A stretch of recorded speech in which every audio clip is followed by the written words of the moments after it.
Welcome back to another Battlefront update. Surprisingly, and yes, I genuinely mean surprisingly, because not only did DICE put out not one, but two whole new community transmissions today. And as well, it being on a Friday of all days too, and well, since when was the last time DICE have ever done that on a Friday? Man, talk about a super weird day to do so. My guess is that they were likely wanting to put these out earlier, maybe on a Wednesday or a Thursday, which are actually normal days for a community transmission release. However, due to delays and the usual, that's probably why we got both mangled together today, as I can't remember them ever releasing two community transmissions on one day, and that day being a weird release day too. But like the old saying goes, there's always a first for everything. And just like the release of these community transmissions was surprising, the same can be said for the actual contents within it. So in this video, we'll be covering what new material DICE have in store for us, as we'll talk about another major tease from DICE on perhaps us getting a new reinforcement class come this summer. And before we get into that, but a quick reminder, as if you do like these type of videos, then do remember to give it a like to show your support for not only this update series, but also the content within it. With that out of the way, let's get into it. Starting out, the community transmission that was released an hour earlier by itself at first glance isn't that short, but really kind of long, which you would think is a good sign. But once you get through the initial excitement and take a closer look at things, then, well, let's just say that explains pretty well why this transmission is longer than usual. But don't worry, we'll get to that soon, as I got quite a piece to say on that. But let's first instead talk about the best part of it all, and in my opinion, the one good thing revealed here, and that is the level cap increase and the prestiging unlock. Yeah, you heard that right, Battlefront 2 is not only finally getting a level cap increase, but as well will allow players to prestige, which is an absolute first in DICE's Battlefront series, I might add.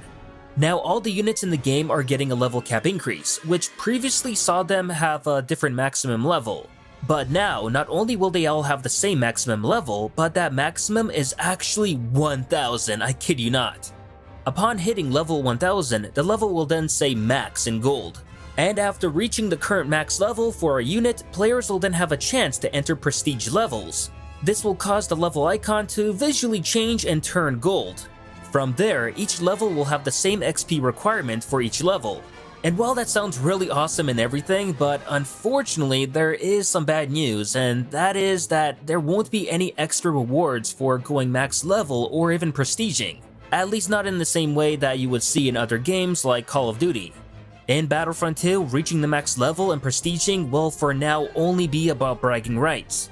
But that's not to say that DICE won't be adding rewards in the future. It's likely that they will, but at the time being, I think they just don't know themselves on what kind of rewards to be giving players when they do prestige or reach the max level. But at least this is something, as people have been asking for a level cap increase for a long time. And this is because there have been already a lot of people that have reached the max level in Battlefront 2 already since last year. So at least this gives them something new to play for, even if it is only bragging rights for the time being. Next in the transmission is news of a small UI change that will be happening regarding appearance bundles. Earlier this year, DICE added a bunch of appearance bundles for their upgraded Clone Trooper Legion appearances. However, when they added these bundles to the game, they did so via the crates menu. But now they're moving these bundles into the collection menu instead, and this should make them more easier to find for players new and old, and should prevent accidental purchases from happening, and believe me, I know this all too well. I'm not proud to say it, but I am a victim of that. Yeah, not exactly my best moment in Battlefront 2. Now while this UI change is small, I have to say it's a pretty good one and something that should have been done way earlier. But the kicker here is that moving forward, these bundles will now only be available to buy using crystals and not credits, though at a significantly discounted rate. With that said, the appearances in these bundles will still be available to be purchased separately by either credits or crystals. But if you're gonna want to buy a whole bundle, then you're gonna have to pony up some real money now. And it looks like this is DICE's first real step in ages in some kind of effort in trying to get people to drop real money in this game's live service. As this entire time everything was available for credits too, and seeing as majority of people always spent their credits instead of crystals for these new appearances, then well, DICE wasn't really making a dime and EA couldn't really be happy about that.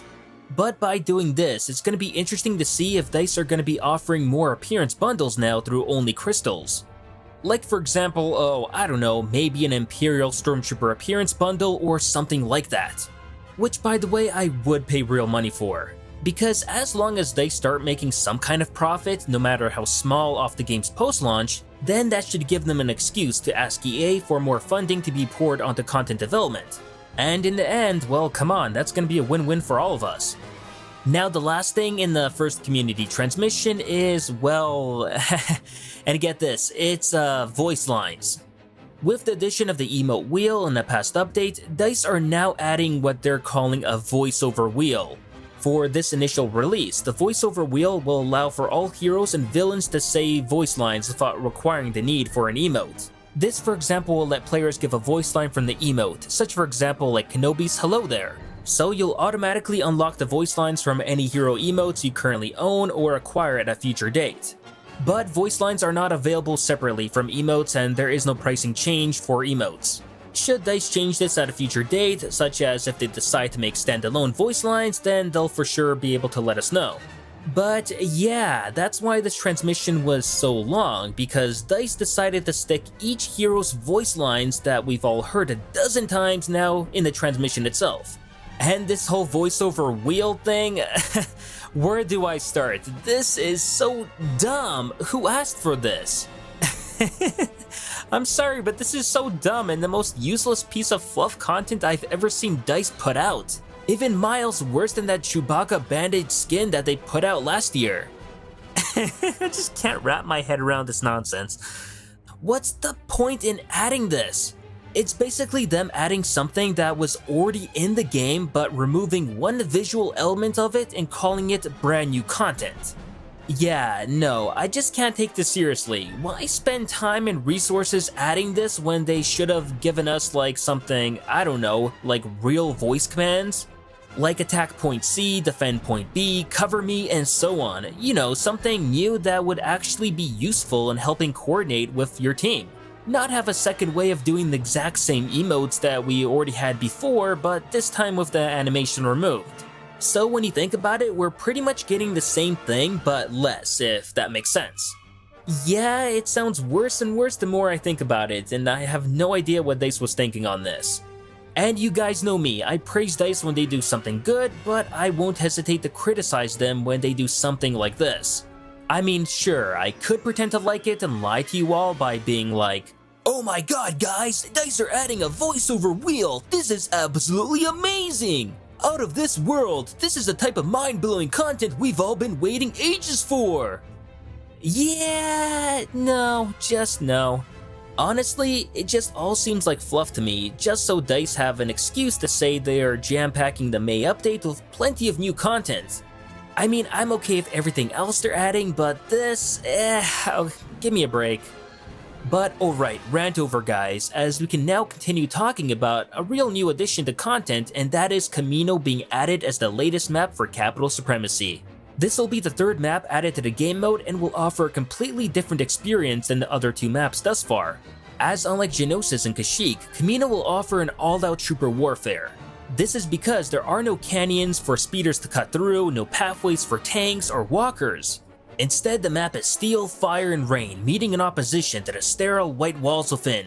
And really, I wouldn't be able to see it in any other way, as there just isn't any space on the platforms for vehicles, and seeing as DICE removed the ability to pilot starfighters in Capital Supremacy, then Kamino will always only be infantry warfare, with heroes thrown into the mix of course. And just like Kashyyyk, nearly the entirety of the Kamino map you're familiar with from Galactic Assault will be available to fight across in Capital Supremacy. However, DICE do admit that it won't be exactly the same experience per se. As for this version of the map, DICE have made the CIS Trident class assault ship much more present. In fact, you'll find one sprawled all across Command Post C, and this will allow for additional cover as will height should troopers choose to climb up its metal hull. And in addition to that, DICE have also added some visual changes to the map's aesthetics. As when playing on Kamino, you'll find that the fight has been going on long since before you arrived there. Fires, crashed ships, and broken structures paint a picture of warfare as torrential rain falls upon the battlefront. Kamino will no doubt introduce a change of pace and tactics to capital supremacy and will arrive on May 22nd in the May update next week. And seeing that we're getting Kamino now, then yeah, it's a foregone conclusion that Naboo will be the next capital supremacy map coming in June. And yeah, speaking about June, well, that month should be pretty interesting for content. As of all the community transmission stuff out of the way, I next wanted to talk about this really cool bit of information, as there is a strong belief in the community that we may be seeing something really cool and unexpected added in June. And yes, I know this sounds kinda broad, but that's because the hints dropped to us by Benoit were also pretty broad. This all comes from two comments made by Ben both on Twitter and Discord. The first one he made back in March, telling the community that he can't wait to show everyone blank and the blank. And this particular comment then recently resurfaced and Ben was asked about it again, on what he exactly meant when he made that tweet back in March. And in response, Ben then stated that one of the blanks he was talking about were the ARC troopers that of course were added to the game in March. So solving that mystery on the first blank pretty quickly. But what about the other blank? Well, that has still yet to be added apparently, and he can't reveal yet on what that is. And this has now got the community into trying to narrow down on what exactly the next big cool thing coming to the game that Ben can't wait for us to see exactly is. One of the popular theories is that this could be a new reinforcement, seeing as he also mentions ARC troopers, which are a reinforcement class of their own. And that theory honestly isn't too far off, as clone commandos were initially supposed to be added over ARC troopers and have still yet to make their appearance in Battlefront 2. Then again, I'm personally under the belief that when clone commandos do get added to the game, they won't be a new reinforcement class, but instead will just replace the Wookiees for the Republic on most maps. Another theory is that Ben could also be referring to droidicas, which I don't have to tell you are a fan favorite and something everyone has been looking forward to since day one. And yeah, droidicas I can definitely see be added as a new reinforcement class without a doubt. But of course, just because everyone is assuming that it will be a new reinforcement class that he's talking about, that doesn't mean that will be the case, as it could be literally anything. Perhaps it could be a new map, a new vehicle, or maybe even the offline large-scale arcade mode, who knows. Now, while we still have no idea what the second piece of new content that Ben was referring to will be, and likely won't know until that comes out, it's fortunately safe to say that they still have something big up their sleeves that they have been working on behind the scenes for quite some time now. As for when we could see this added, well, that's just it. Ben has been teasing about something interesting dropping alongside the Naboo CS map in the June update. As for whether this will be the mystery new reinforcement or whatever it is, that's still up in the air. If anything, I'm pretty sure we will find out about it come EA Play, as that is happening on June 7th to the 9th, so very soon actually. And that would be the perfect platform to make a big announcement for Battlefront 2. Not to mention, I can't imagine Ben would even be teasing about something now that won't get released until much later in the year. That wouldn't make much sense, and he's been known to only talk about content that has either already been released or is releasing soon.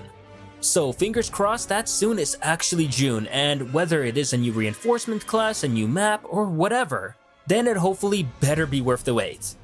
But that'll do it for this Battlefront update.